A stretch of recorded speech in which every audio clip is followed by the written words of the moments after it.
eu ganhei um edital, mas agora eu queria mexer uma coisinha ou outra nele. Pode? Salve, salve, arteiras e arteiros! Hoje eu vou trazer aqui um vídeo de uma reunião que eu participei do Prêmio Zé Renato e vi ali algumas pérolas, digamos assim, né, que rolaram nessa reunião, que, quero enfatizar, é uma boa iniciativa da Secretaria Municipal de Cultura que o setor de fomentos ali fez para chamar quem tinha dúvidas, quem não tinha ainda feito nenhum projeto no Prêmio Zé Renato, para entender o funcionamento e como eles pensam lá dentro, para facilitar na execução e prestação de contas. O que não é legal dessa história é que a gente vê que sim, a Secretaria exige da gente prazos que eles mesmos não cumprem.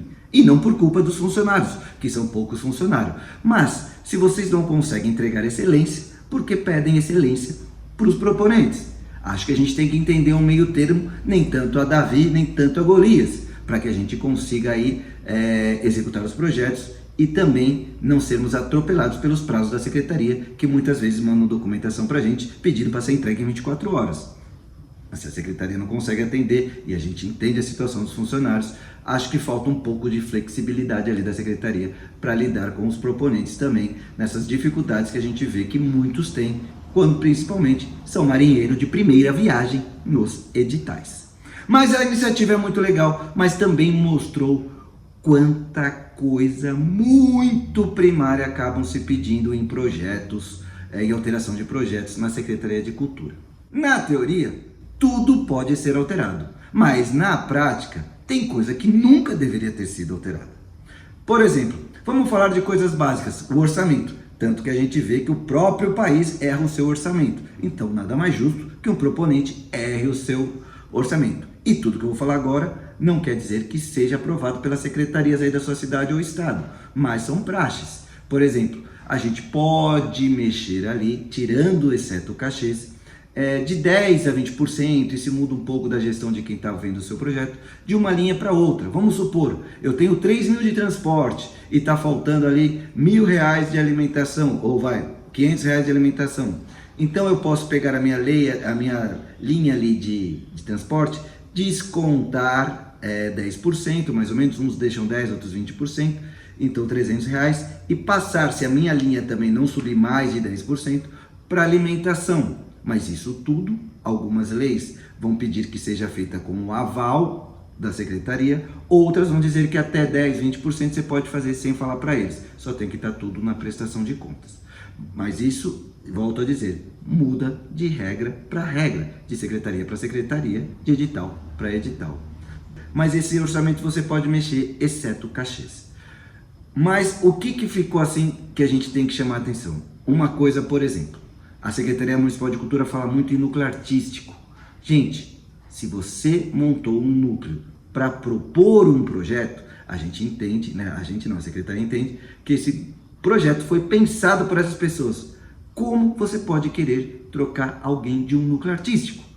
Claro, existem casos excepcionais, como o falecimento, a doença de uma pessoa, ou até mesmo uma pessoa que, sei lá, não quer mais fazer o projeto. Mas a gente tem que entender que isso há uma grande dificuldade, tanto para a gente explicar o porquê disso, quanto para a secretaria entender por que agora uma pessoa que propôs o projeto junto quer sair. Lembrando que aqui na cidade de São Paulo, essa coisa do núcleo artístico pega muito, porque se tem uma pessoa em um núcleo artístico de um projeto que ainda não prestou contas e não teve a conta aprovada, que é uma outra coisa que deveria ser revista, porque se a secretaria não consegue dar conta de aprovar todas as prestações de contas e execuções de projetos, ela tem que ter um prazo limite para assegurar que essa pessoa do núcleo artístico possa entrar em outro núcleo artístico.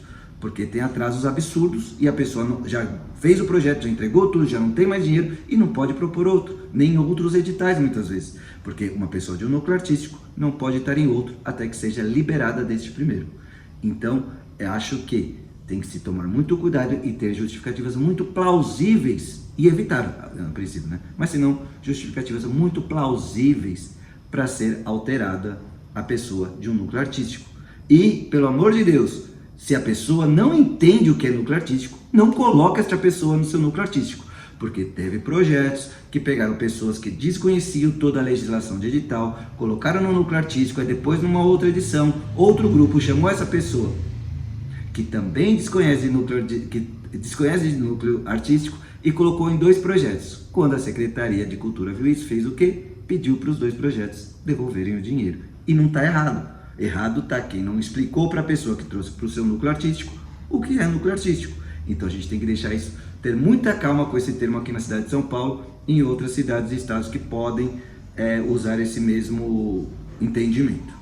Fora isso, o mais absurdo são os proponentes pedirem para alterar o objetivo do projeto. Quando você manda um projeto, ele é avaliado por uma comissão.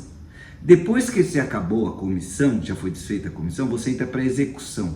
São pessoas técnicas que têm que avaliar o que você propôs. Eles não têm, na teoria, não têm o direito de aceitar e avaliar a alteração de um objeto de um projeto. Se você fez uma proposta de X apresentações e de X contrapartidas, você tem que executar. Se você for num supermercado comprar uma caixa de leite que vem 12 litros de leite, e aí quando você vai no caixa tem 11, você vai querer pagar pelos 12?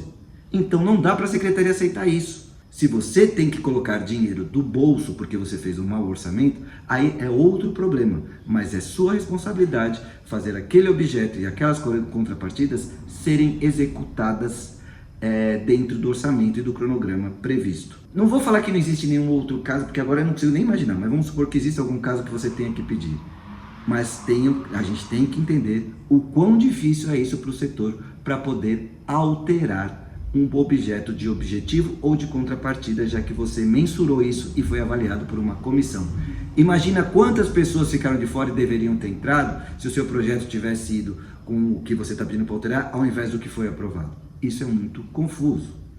Uma coisa que eles falaram lá, que também eu vou passar rapidinho aqui, mas a gente tem que tomar cuidado, são com a aprovação das artes. É chato pra cacete. Eu não consigo entender o porquê disso, a não ser na mudança de gestão, né? Porque muda uma gestão, muda as frases de marketing, os logotipos, etc. Mas por que que eles têm que aprovar todas as artes? Mas eles enfatizaram que você tem que mandar todas as artes, mesmo que elas repitam a barra de logo, para serem aprovadas, para depois você poder mandar imprimir ou divulgar o seu projeto. É muito difícil deles verificarem tudo isso, mas é uma exigência deles. Eu não vou dizer que eu concordo plenamente, porque eu acho que se a gestão não vai ter alteração, se você vai fazer dentro o seu projeto inteiro dentro de uma gestão, você está com a barra acordada, só vai trocar a foto e o serviço, mas enfim, é uma regra deles e são eles que estão pagando o projeto. Outra coisa que eles colocaram, e isso é bom ficar claro porque os proponentes muitas vezes não entendem isso, quando começa o meu cronograma. O cronograma de um projeto, ele começa no dia que caiu o dinheiro. Ah, mas eu previ para fazer... Tem milhões de casos, eu concordo que há um grande equívoco nisso. Mas a gente tem que pegar o que está na regra e seguir com a regra. Por exemplo, vamos supor que eu fiz um projeto de 4 meses para serem executadas apresentações sobre um espetáculo junino. Então eu vou fazer nas festas juninas, em junho. Mas eu recebi o dinheiro em dezembro. Como que eu vou fazer 4 meses e chegar em junho? Como? Solicitando a alteração do meu cronograma assim que eu recebo o meu projeto. Então, caindo o dinheiro em dezembro, eu vou escrever para a secretaria e falar assim, olha, com a justificativa de que meu projeto é temático e precisa ser realizado em junho, lembrando que você tem 1 ano do dia que caiu para executar o seu projeto, eu solicito o adiamento do meu projeto por 4 meses, se for o caso, para que ele seja iniciada a execução em maio, para que as apresentações casem com o período junino, por se tratar de um projeto temático. Por exemplo, outra coisa que é uma artimanha muito legal, coloque sempre no seu projeto, mesmo que não seja remunerado, de 1 a 3 meses, eu geralmente coloco 2 meses, de preparação da logística do projeto. Por quê? Imagina que você previu um evento no primeiro dia do projeto. Você não vai saber quando vai cair o dinheiro. Aí caiu o dinheiro, você já tem que ter feito. Então preveja em seus cronogramas aqui para frente, mesmo que não remunerado no seu orçamento, de 1 a 2 meses ou 3 meses para preparação da logística dos seus projetos. Mas a iniciativa é bem legal, é a primeira vez que eu vejo assim um encontro, e mesmo assim faltaram muitos proponentes e uma não sei se é a primeira, mas foi uma iniciativa legal da secretaria explicar como funcionam as coisas ali dentro, mas acho sim que falta um pouco de flexibilidade de uma secretaria que está muito precarizada pela gestão da prefeitura desde 2017 e vem se precarizando cada vez mais, cada vez menos funcionários trabalhando em atividades que abrangem cada vez mais proponentes e mais projetos e mais leis saindo.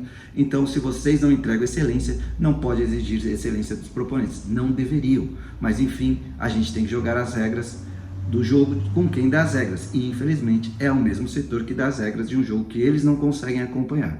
Mas acho que se a gente conseguir fazer mais conversas assim também para eles entenderem a demanda dos proponentes, isso vai facilitar muito o entendimento de como se propor, de como fazer o edital, de como se prestar contas, de como se executar e de como prestar contas e relatório de atividades para que sejam cada vez mais rápidas as aprovações das finalizações dos projetos. E toda essa competitividade dos editais me fez lembrar de uma frase do grande mestre que ele vivia dizendo: se você não consegue ir até a montanha e a montanha começa a vir até você, corra, porque ela está desmoronando. Nos vemos no futuro. Tchau, galera!